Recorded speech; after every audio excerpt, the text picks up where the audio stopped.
चलिए शुरू करते हैं आज का टॉपिक। कल हमने पढ़ा था, उसके बाद अगला टाइप हम पढ़ने वाले हैं आज। कुछ सवाल मैंने स्क्रीन पे लिखे हैं, लेकिन उससे पहले देखिए, सवाल कोई भी हो, लाभ या प्रतिशत वाले सवाल हो, उन्हें सॉल्व करने के लिए सबसे बेहतर तरीका ये होता है कि आपको उसके प्रकार का पता चलना चाहिए कि कौन से प्रकार का है, किस सवाल में कौन सी मेथड लगेगी, वो आनी आपको बेहद जरूरी है। और वो आएगा तभी जब प्रैक्टिस करेंगे। तो देखिए, सबसे पहले मैं बेसिक चीज बताना चाहता हूँ कि अगर ऐसा सवाल है कि 1 रुपए में 12 टॉफी बेचने पर 20% की हानि होती है, तो 1 रुपए में कितनी टॉफी बेचें कि 20% का लाभ हो। या सवाल दूसरा दिखाई दे रहा होगा कि 1 रुपए में 20 बटन बेचने पर 4% की हानि होती है, तो 1 रुपए में कितने बटन बेचें कि 20% का लाभ हो। तो ऐसे सवालों के लिए सबसे बेस्ट तरीका यह है कि सबसे पहले ये फॉर्मूला आपको याद रखना पड़ेगा। ऊपर रुपए, नीचे क्वांटिटी, फिर गुणा, ऊपर लाभ, हानि नीचे। लाभ हमेशा ऊपर रहता है, हानि हमेशा नीचे रहती है।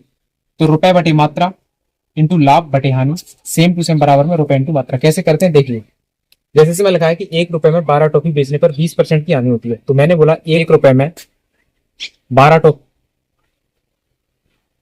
20% की हानि होती है और लाभ कितना 20% चाहिए, तो 20% लाभ चाहिए। अगर मैं 100 पर 20% का लाभ कमाऊंगा तो वो कितनी हो जाएगी 120, यानी ऊपर 120 और बटे में 20% की हानि हो रही है। कोई भी चीज अपने आप में 100% होती है, 20% की हानि के बाद वो कितने बचेगी 80, तो नीचे 80 बराबर में बोल रहा है 1 रुपए में 12 टॉफी, हमने लिख लिया 1 रुपए में 12। अब वो कह रहा है कि 1 रुपए में कितनी टॉफी बेचें, तो माना 1 रुपए में वो एक्स टॉफी बेचेगा। क्लियर है, बस इसे सॉल्व करना है। 1/12 गुणा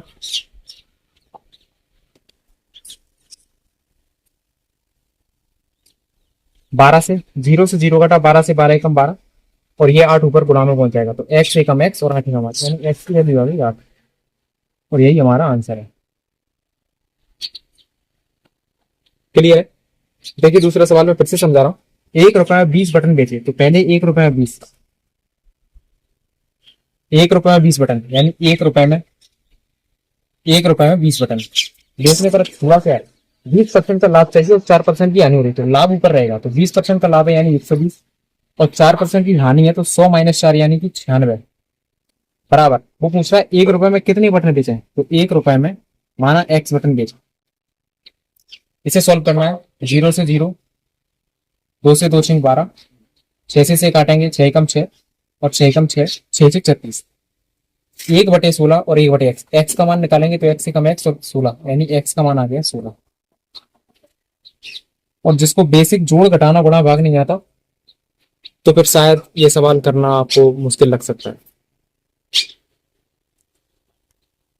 चलिए अगला सवाल करते हैं, उम्मीद है इस बार आपको अच्छे से समझ में आएगा। 40 रुपए में 45 संतरे बेचने पर 20% की हानि होती है। 20% का लाभ कमाने के लिए 24 रुपए में कितने संतरे बेचने होंगे, तो 40 में 45, तो 40 में 45 बेचने पर ऊपर लाभ नीचे हानि। लाभ कितना है 20% का लाभ कमाना, तो 20% का लाभ मतलब 120, 20% का लाभ मतलब 100 + 20 120 और 20% की हानि हो रही, तो 100 - 20 यानी 80 बराबर। वो कह रहा है 24 रुपए में कितने संतरे बेचे, तो 24 रुपए, रुपए हमेशा ऊपर, नीचे क्वांटिटी, तो कितने संतरे माना एक संतरे। ठीक है, सॉल्व कर लीजिए। 0 से 0 घटा, 8 से 8 5 40, 5 से 5 45, 12 एकम 12, 12 दूनी 24, ये बचा 1/9 बराबर 2/x। तो फाइनल वैल्यू x एकम x और 9 दूनी 18, यानी आंसर है ए ऑप्शन। ठीक है, चलिए अगला सवाल देखिए। 1 रुपए में 32 चौक बेचने पर 40% की हानि होती है, तो 1 रुपए में कितने चौक बेचे कि 20% का लाभ हो। फिर से 1 रुपए में 32, 1 रुपए में 32 बेचा, लाभ ऊपर रहेगा, लाभ कितना चाहिए 20% का, तो 120, हानि कितनी हो रही 40% की, तो 100 - 40 यानी 60 बराबर। कह रहा है कि 1 रुपए में कितने बेचे, तो 1 रुपए में कितने बेचे माना एक्स बेचे। सॉल्व करना है, 60 एकम 60, 60 दूनी 120, 2 से 1 कटेगा 25, तो 2 एकम 2, 16 दूनी 25, तो ये बचा 1/16 बराबर 1/x। या करके x एकम x हो जाएगा, यानी x की वैल्यू आ गई 16। Answer is option number B. मैं फिर से कह रहा हूं, अगर आपको समझ में ना आए तो वीडियो को एक बार पीछे करके जरूर देख लेना, उम्मीद है समझ में आ जाएगा। चलिए अगला सवाल है, 1 रुपए में 4 वस्तुएं बेचने पर 4% की हानि होती है। यदि 1 रुपए में 3 वस्तु बेचे तो कितना लाभ होगा। ठीक है, सवाल वही है, करना वैसे ही है। 1 रुपए में 4 वस्तुएं, यानी 1 रुपए में 4 वस्तुएं बेची तो 4% की हानि होती है। हानि नीचे लिखेंगे, लाभ ऊपर लिखेंगे, लेकिन इस बार उसने लाभ दिया नहीं है, तो दिया नहीं है तो कोई बात नहीं, एक्स मानेंगे। और हानि 4% है, यानी 100 - 4 96 बराबर 1 रुपए में 3 वस्तु। 1 रुपए में 3 वस्तु, जो दिया है वो रखना है, जो नहीं दिया है वो नहीं रखना है। एक्स की वैल्यू यहां से आ जाएगी, सॉल्व करेंगे। देखो देखिए, नीचे से नीचे हमेशा कट जाता है, मतलब 3 से ये भी कट सकता है, 3 से ये भी कट सकता है। चूंकि 3 से 96 कट जाएगा, तो 3 त्रिकोण 9 और 3 दूनी 6। एक्स से कम एक्स बटे 4 गुणा 25, 4 दूनी 4 12, 128 बराबर, और यहाँ पे 1 बटे 1 बचा है, या करके हम लिख सकते हैं एक्स बराबर 128। अब ऑप्शन में तो 128 दिया ही नहीं है, हमें लाभ कितना हुआ कैसे पता चलेगा। तो मैंने अभी बताया था पिछले सवाल में कि यहाँ पे जो भी लिखते हैं हानि 100 में से घटा के लिखते हैं और लाभ 100 में जोड़ के लिखते हैं। तो यहाँ पे x बराबर 128 है, अतः लाभ कितना हो जाएगा, लाभ 100 को कम करके करना पड़ेगा, तो 100 मतलब 28, यानी कि ऑप्शन डी। तो x बराबर 128 आ गया, इसका मतलब लाभ कितना है हमारा, 100 कम कर देंगे, यानी 28% आ गया। ठीक है, अगर मेरा मतलब ये है कि जितना भी 100 से ज्यादा आएगा वो लाभ की कैटेगरी में आएगा 100 कम करने के बाद। देखिए अगला सवाल, 140 रुपए में 80 पेन, यानी 140 में 80 पेन, लाभ ऊपर हानि नीचे, 30% लाभ होता है, मतलब 130, हानि हानि हानि की तरह 30% की हानि है, मतलब 100 - 30 70।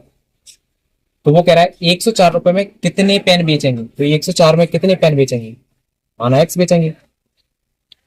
0 से 0, 0 से 0, 7 से काटेंगे 7 दूनी 14, फिर 2 से 8 भी कट रहा है, 2 से काटेंगे 2 चौको 8।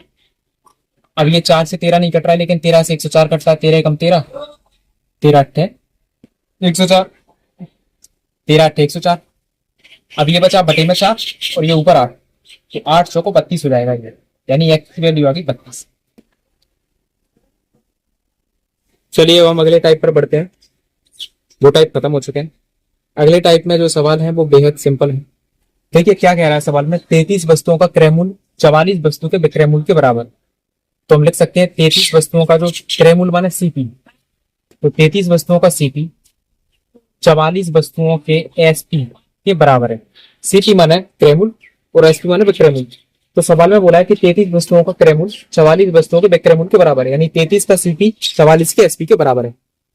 अब ये बेसिक चीज है, 11 से काटेंगे, 11 के 33 और 11 चौको 44, यानी 3 सीपी बराबर 4 एसपी।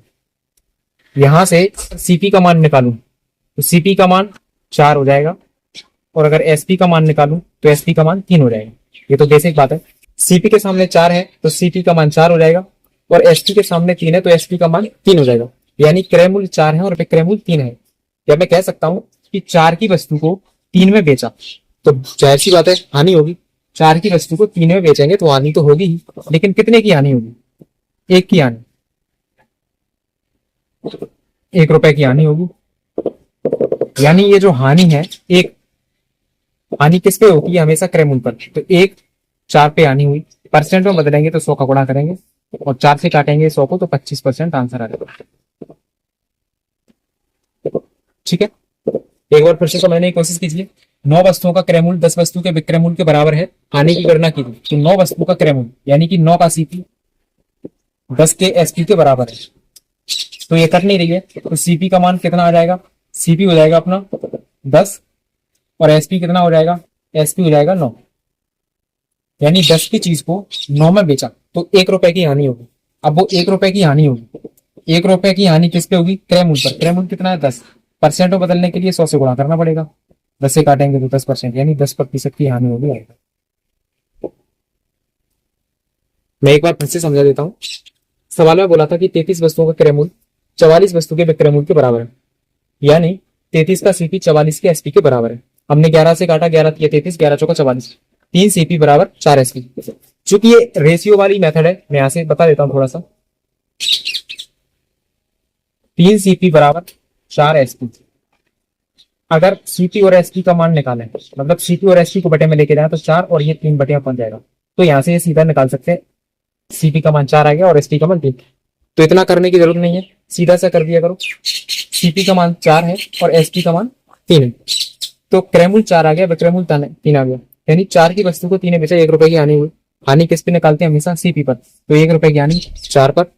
परसेंट में बदलना है तो 100 का गुणा करेंगे 25%। सेम यही करना है। ठीक है, आई होप आपको सवाल समझ में आ गए होंगे। अगर सवाल समझ में नहीं आए तो फिर से बोलूंगा, एक बार वीडियो को रिवर्स करके जरूर देख लेना। कल मिलेंगे हम अगले सेशन में अगले सवालों के साथ। तब तक के लिए धन्यवाद, थैंक यू, शुक्रिया।